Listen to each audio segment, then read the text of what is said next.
First of all, I want to thank you for all the prayers you've offered me the last couple of weeks while I was ill.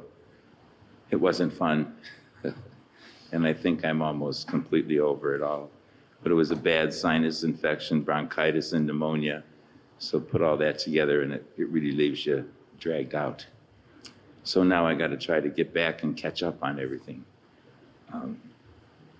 This gospel tonight we've heard many times. You could tell the story without even reading it out of the book.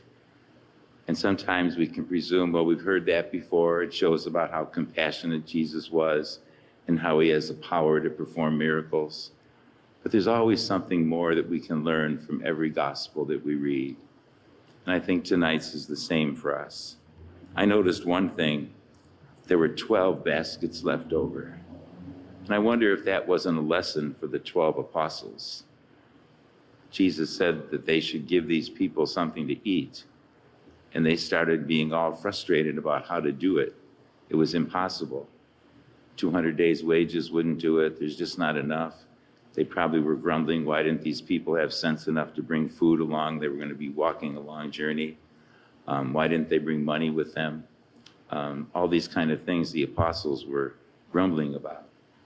But Jesus just says, you feed them. And of course, they give this meager 5 barley loaves and 2 fish. And Jesus says, have everybody sit down and start distributing it. How the miracle happened, we don't know. It's just that the basket never went empty.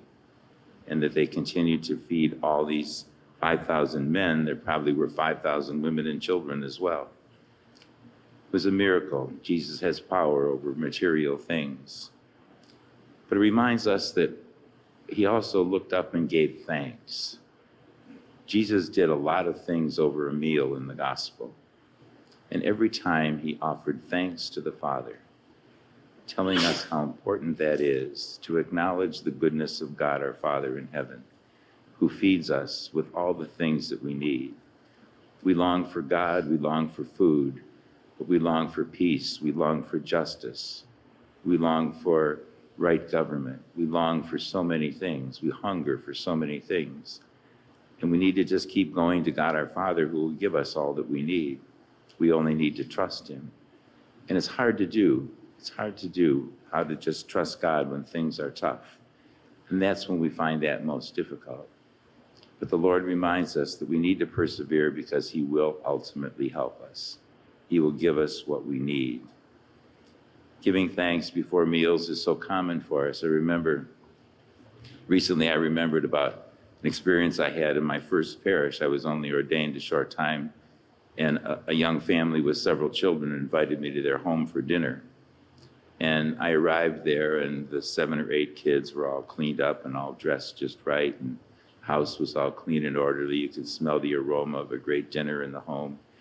And we sat down to this beautiful table, and the father said to the first grade boy, now, why don't you show Father how you can lead us in prayer? And the little boy paused, and then he said, rub-a-dub-dub, thanks for the grub, yay God. The parents were horrified. Joey, where did you learn that? He learned it in school. He said, I learned it from my friends, and we kind of thought that God would enjoy that grace.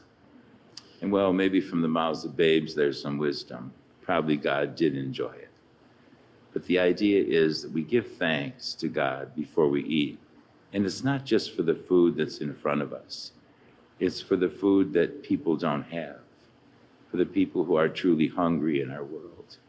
It's for people who are homeless or jobless, people who have so many needs. As we give thanks for what we have, a home to sit in, a roof over our head, food on our table, not to forget that there are those in need, and to do whatever we can to alleviate the needs of those who are hungry. And we do that in so many opportunities that we have.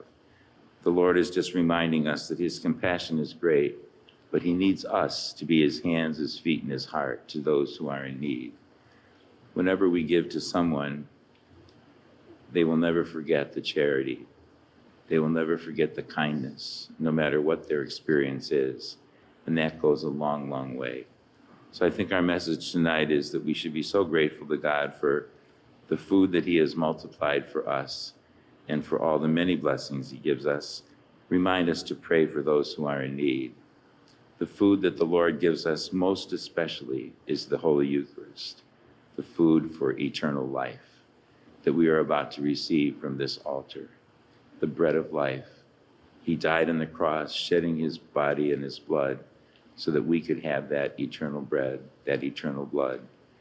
And so tonight, as we celebrate this Eucharist, we say thank you many times during the Mass, and we will receive the greatest food of all, the bread of life from Jesus himself.